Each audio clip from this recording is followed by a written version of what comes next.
जो ज्ञान का सार है ज्योति बिंदु आत्मा, देवताएं उस आत्मिक स्वरूप में टिकेंगे। और यह आत्मा जिस शरीर का आधार लेती है, वो शरीर रूपी प्रकृति, देह रूपी प्रकृति, उसका विकृत रूप द्वैतवादी द्वापर युग से शुरू होगा, जिसे गीता में कहा गया अपरा प्रकृति, नीची टाइप की। तो दोनों प्रकार की जो प्रकृति है, परा प्रकृति आत्मभाव वाली और अपरा प्रकृति देह भाव वाली, ये दोनों ही शरीर रूपी रथ पर मौजूद हैं। जिसे कहा गया रथ को क्षेत्र, क्षेत्र है तो क्षेत्री भी होगा।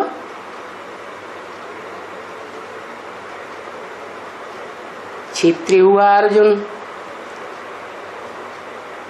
उस क्षेत्र का जानकार भी होगा, क्षेत्रज्ञ। उस शरीर रूपी रथ का जानकार इस सृष्टि पर कोई आत्मा नहीं होती कि वो शरीर रूपी रथ इस संसार में क्या है, कौन है, क्या पार्ट बजाता है। वो क्षेत्रज्ञ मैं हूं। मैं कौन? शिव, जो जन्म मरण के चक्र से न्यारा है। इसलिए उस अविनाशी शरीर रूपी क्षेत्र कहो, रथ कहो, इसे आत्मा अविनाशी है,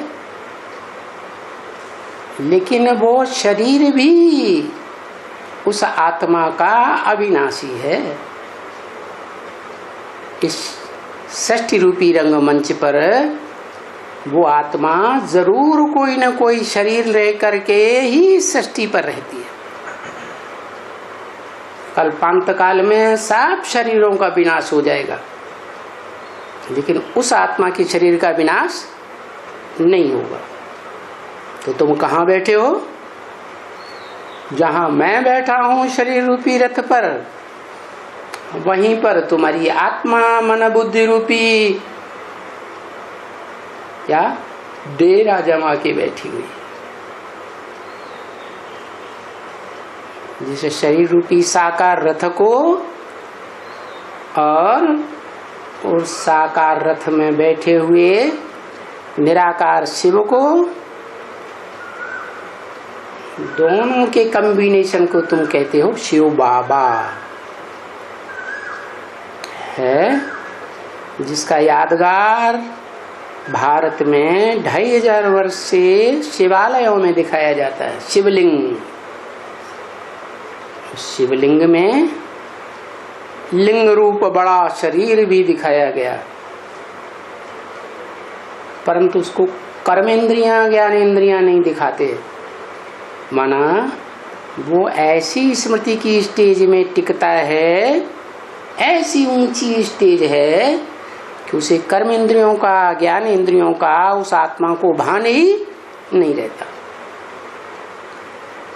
तो वो लिंग हो गया देह रूपी प्रकृति की यादगार, जो देह इस सृष्टि पर कल्पांत काल में भी मौजूद रहती है।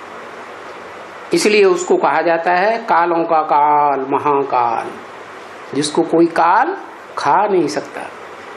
सारी दुनिया को काल खाएगा, लेकिन उस शरीर रूपी लिंग को कोई नहीं खा सकता। तो कहाँ बैठे हो? है रुद्र यज्ञ कुंड में बैठे हो, आस पास बैठे हो आहुति देने के लिए। काहे की? तन की।